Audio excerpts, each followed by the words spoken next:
लगे मैं तो निर्गुण में परिनिष्ठित था, निर्गुण में, लेकिन भगवान के चरित्र ऐसे हैं कि गृहीत चेता राजर से हमको अपनी तरफ खींच लिया भगवान के गुणगणों ने, भगवान की कथा ने, और मैं निर्गुण को छोड़ करके साकार का उपासक हो गया।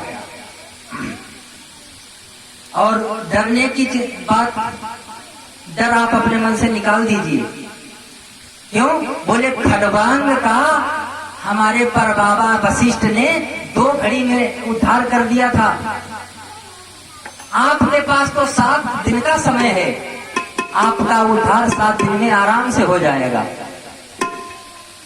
आप चिंता मुक्त हो जाओ।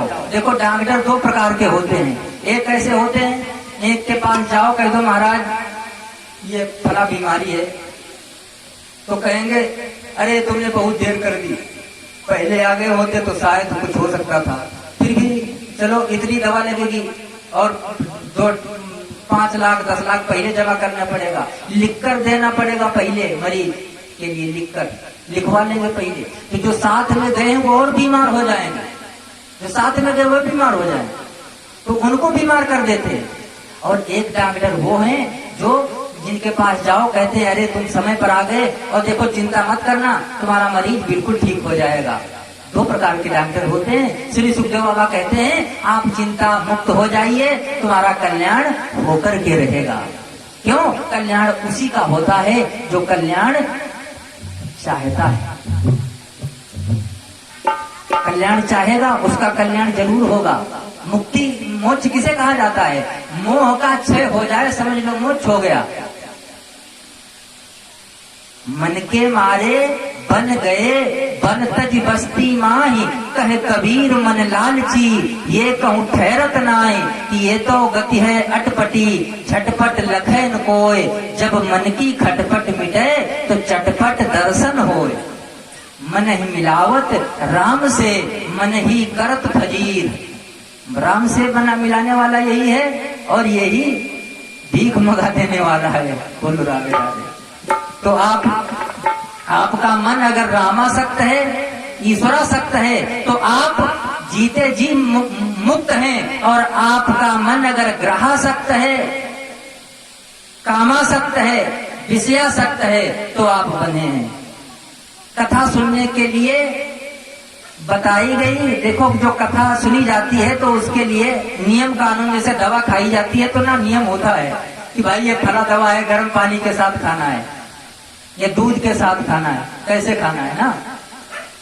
तो ऐसे ही नियम, बिना नियम कोई कार्य नहीं करना चाहिए। कथा कैसी सुननी चाहिए? तो उसके लिए सबसे पहले नियम बताया।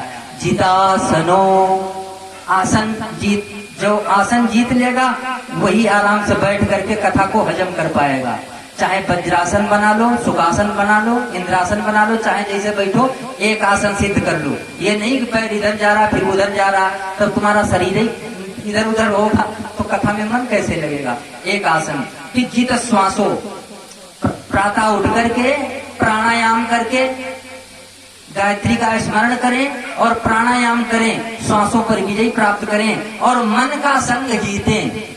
संग, मन आपका जैसे कहेगा कि चलो यार आनंद नहीं आ रहा, यहाँ से चला जाए, यहाँ क्या रखा है कथा में, तो मन भगाएगा। लेकिन बुद्धि है तुम्हारे पास, विवेक है, मन जाता है जान दे, स्थिर राख शरीर, टूटी पड़ी कमान तब क्या कर लेगा तीर।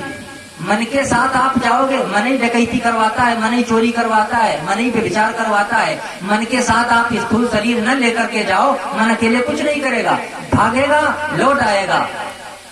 तो किसका संग जीतना है? मन का। और दुर्विचारों का संग जीत करके कथा सुनो, तब पल्ले पड़ेगी और कथा का लाभ मिलेगा।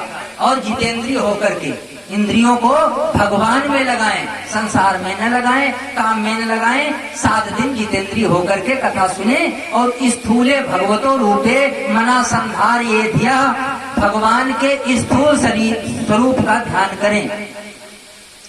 जैसे अतल, वितल, तलातल, महातल, रसातल, पाताल, ये 7 लोक नीचे हैं, और जो पृथ्वी लोक है ये भगवान का पेड़ू है, ये कमर वाला स्थान है। और इसके बाद में भू, भुआ, महा, जना, तपा, ये 7 लोक ऊपर, 7 नीचे, ये कुल मिलाकर के 14 भुवनात्मक भगवान का शरीर है। भगवान के ये जो वनस्पतियां दिख रही हैं, ये भगवान के रोया हैं। जितनी नदियां हैं संसार पूरे ब्रह्मांड में कितनी हैं? 72 करोड़ नदियां हैं। ये जितनी नदियां हैं ये भगवान की नाड़ियां हैं। 7 समुद्र, 7 उप समुद्र, ये भगवान का गुहा स्थान है। जितने पर्वत श्रृंखलाएं हैं ये भगवान के नाखून हैं।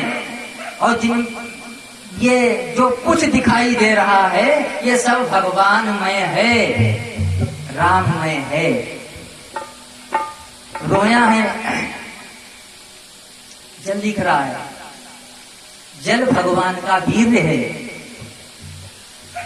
तो मुस्कुराहट, भगवान की मुस्कुराहट से माया उत्पन्न हुई, और भगवान के दाहिने स्तन से धर्म, पीठ से अधर्म, और भगवान ने अपने ही शरीर से सृष्टि की है। कैसे? वयसि तद व्याकरणम विचित्रम मनसो मनीषा मनुजो निवासः। भगवान आर्ट देखा होगा, पहले पढ़ाई जाती थी कक्षा 7-8 में आर्ट, अब शायद पढ़ाई जाती हो या नहीं। तो आर्ट में फूल बनवाए जाते थे, कमल, गाय, भैंस, हाथी, ये सब बनवाए जाते थे, रंगाई जाती थी आर्ट। भगवान ने आर्ट की कारीगरी की है। कैसी? सब पूरा संसार अपने शरीर से ही भगवान ने बना करके प्रस्तुत किया है। देखो, मुख से ब्राह्मण को प्रकट कर दिया, भुजाओं से क्षत्रिय को प्रकट कर दिया, वर्ण जो उत्पन्न कर रहे हैं भगवान, उधर से वैश्य को आयात निर्यात करता है, ये वैश्य हो गया। और भार किसके ऊपर है? ये नीचे जो वहन करता है, जिसका सेवा धर्म है, वो शूद्र वर्ण, चरण से पेट वैश्य और भुजाएं क्षत्रिय और मुख ब्राह्मण।